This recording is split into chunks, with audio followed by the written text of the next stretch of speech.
What's up, everyone, and welcome back to the channel. Let's dive right into our first news.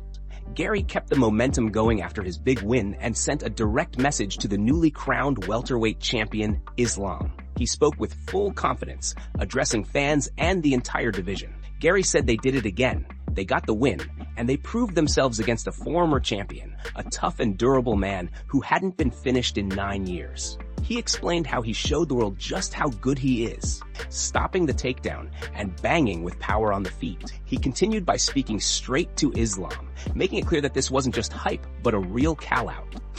Garry said that Islam has a duty and a right to defend the belt against the best in the world, and according to him, the best is standing right in front of everyone now. He told Islam that whenever he's ready, whenever he wants it, the ball is in his court. Garry pushed the idea of a massive showdown, Ireland versus Dagestan, Part 2, but this time for the welterweight title of the world. He made it sound like destiny, a clash of styles, backgrounds, and fan bases. With the way he talked about his performance, his evolution, and his confidence in stopping the takedown, he painted a picture of a man rising into his prime and believing every word he said about becoming champion. This message wasn't just a shout into the void. It was a calculated statement, meant to reach Islam, the fans, and the UFC matchmakers, putting his name firmly in the conversation for the next welterweight title fight. And before we continue, make sure to leave a like on the video and subscribe to support the channel. Moving on to another news, Alexandre Tapuria delivered a strong performance at UFC Qatar, landing heavy shots on Bekzat Almakhan throughout the fight, but falling just short of securing a finish in what became his second UFC victory. The brother of UFC lightweight champion Ilia showcased a well-rounded approach, mixing sharp striking with smart pressure and clean defensive work. Across 3 rounds, he controlled the action enough to earn a unanimous decision win with scores of 30-27, 30-27, and 29-28. At the post-fight press conference, Alexandre praised his opponent and openly acknowledged the power coming from Almakhan.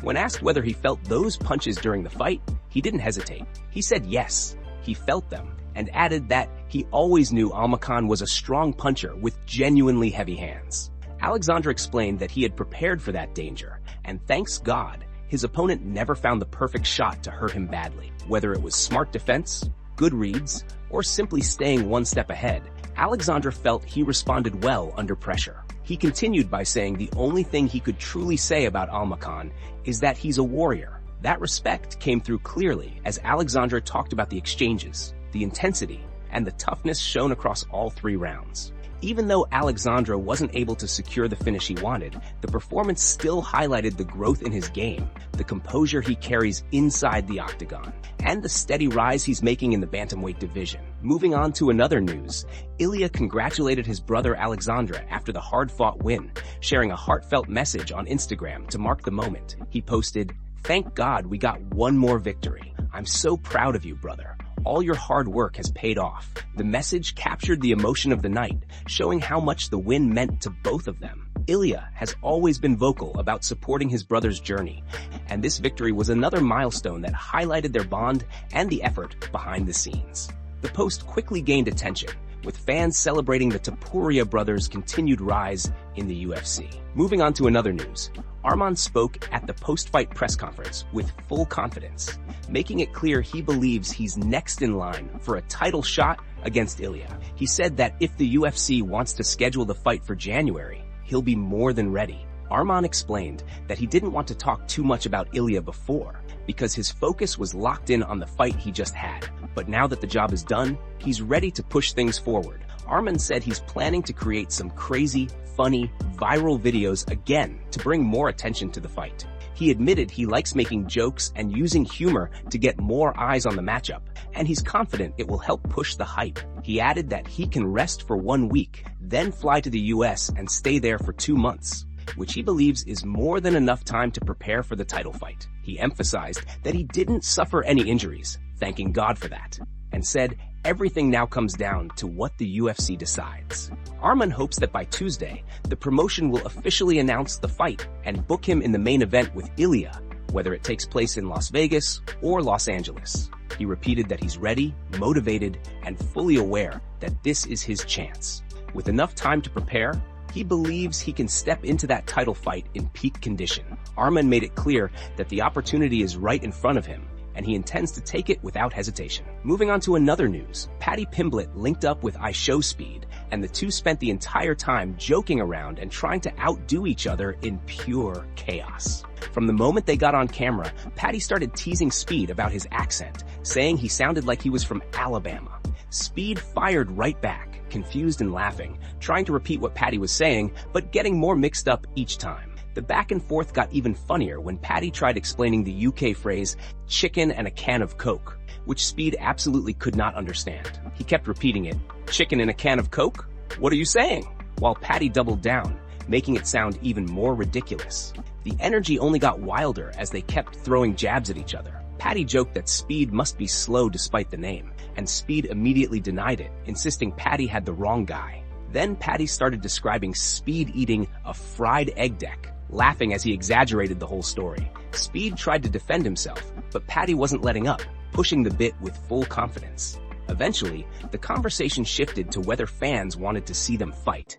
Speed hyped it up, telling viewers to let them know and acting like he was ready to go right there. Paddy, calm but cocky, said the only place Speed could beat him was in a race, and even then he joked he'd just kick him so he couldn't run. Speed claimed Paddy wouldn't be able to catch him, while Paddy laughed and said if Speed tried blocking, he'd just eat a kick anyway. The whole interaction was chaotic, hilarious, and pure entertainment, showing exactly why both guys draw massive attention whenever they appear together. Moving on to another news, Sean O'Malley just dropped a new video breaking down how Arman submitted Dan Hooker at UFC Qatar. In the clip, Sean keeps it simple and entertaining while explaining exactly how the finish happened. He says Arman wasted no time, shot in, and took Hooker down clean. Boom. Once they hit the mat, Arman flattened him out on his back, keeping him stuck with no space to move or breathe. Sean explains that Arman then controlled Hooker's arm, pushed it up by his head, and locked in the choke by grabbing his own arm. He showed the motion, twisting slightly as he demonstrated how the pressure tightened. According to Sean, once the squeeze was on, there was nowhere for Hooker to go. The choke came in fast, tight, and unavoidable. He joked a bit while reenacting the moment, saying Arman basically told Hooker to tap out without even needing words. The breakdown highlighted how clean, technical, and dominant the submission was, showing the level Arman is operating at right now. The video quickly started circulating, adding even more hype to Arman's rising momentum. Moving on to another news, Robert Whittaker shared his thoughts on Paddy Pimblett's path to the lightweight title and emphasized that he wants to see Paddy fight for the belt, but believes he needs to take a few steps first. Whittaker suggested that Paddy should face either Max Holloway or Charles Oliveira before challenging for the championship. He explained that a fight against Max would be a perfect stepping stone, giving Paddy the experience and exposure needed to truly reach the title. Whittaker praised Paddy's growth, calling it exponential, and pointed to his recent performances as evidence. He highlighted the fight against Shen, saying Paddy dismantled him completely, and recalled the prior fight where Paddy's focus and ability to zero in on exactly what he needed to do stood out. In Whittaker's view, that level of precision and determination makes Paddy one of the most exciting prospects in the division right now. He also weighed in on the excitement factor of potential matchups, mentioning that Paddy versus Oliveira would be incredible, especially on the ground, while a fight against Holloway would also be highly entertaining. Whittaker noted that no matter the path, the progression has to be logical, with fighters like Arman versus Ilia continuing to shape the landscape of the division. Ultimately, Whittaker's message was clear. Paddy has the talent and skill to reach the top, but taking on elite opponents like Holloway or Oliveira first will prepare him for the challenge of a lightweight title fight, setting the stage for potentially one of the most thrilling bouts in the division. Moving on to another news, Georges St-Pierre recently shared some thoughtful advice for Kamaru Usman, urging him to consider stepping away from MMA while he is still on top. GSP explained that he spoke to Kamaru when they were both in New York for a UFC event, and the conversation naturally shifted toward Kamaru's future. He acknowledged that Kamaru, now in his late 30s, has already accomplished so much in the sport and still carries the mindset of a champion. GSP recalled telling him that he had been in that same position and understood exactly how hard those decisions can be. Kamaru mentioned that he felt ready to go for one more run, maybe one final stretch of competition. But according to GSP, that was the moment he felt the need to share honest advice. He told Kamaru that if there is anything left inside him, any lingering urge to compete again, then he should do what he has to do. get it out of his system, but make sure to walk away while still on top. He emphasized that leaving the sport as a champion is like placing a cherry on top of an already incredible career. GSP explained that retiring early is not just about health, even though that's a major part of it. It's also about long-term business. When an athlete steps away while holding the belt, there are endless opportunities that open up. Companies want to work with you. Promotions call, media appearances increase, and your brand value skyrockets. But when a fighter stays too long and ends up losing 1, 2, or even 3 fights in a row, everything changes. Suddenly, the legacy takes a hit, and the opportunities that once seemed guaranteed start to fade. GSP mentioned that the same thing almost happened to him, and that his ego tried to convince him to keep fighting. He said every fighter believes they have one more in them, sometimes another and another, but that ego-driven path can be dangerous. He explained that fighters tell themselves they're leaving money on the table if they retire early, but the truth is, leaving on top creates a different type of wealth. It stretches over many years, not just fight paydays.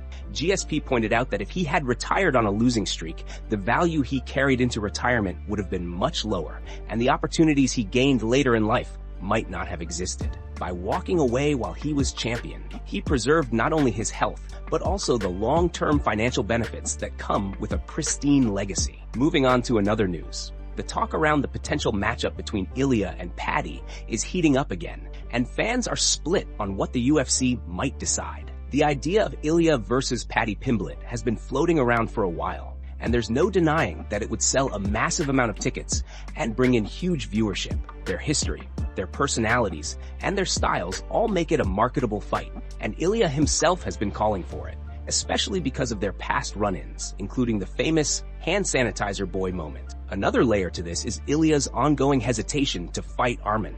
Ever since the late withdrawal from UFC 311 back in January, Ilia has been making comments suggesting he doesn't trust Arman to show up. He even roasted him at the time, saying he would have fought even if he had a missing limb. Those comments added fuel to the fire and created tension that still lingers today. But despite that rivalry, Ilia seems more interested in fighting Paddy next instead of stepping in with Arman. The debate now centers on Paddy's recent performances. Yes, his win over Chandler was memorable and entertaining, but it's also true that Chandler, at 39 years old, isn't exactly in his prime anymore. Many fans argue that Paddy hasn't beaten a top 10 contender yet, and that makes the idea of jumping straight into a fight with Ilia controversial. Meanwhile, Arman just put on a big performance on Saturday, reinforcing his position in the rankings and making a strong case for a title eliminator or even a direct title shot. So the question becomes more complicated. Will the UFC overlook Arman's ranking, momentum, and recent win to prioritize a more commercially appealing matchup with Paddy? It's possible.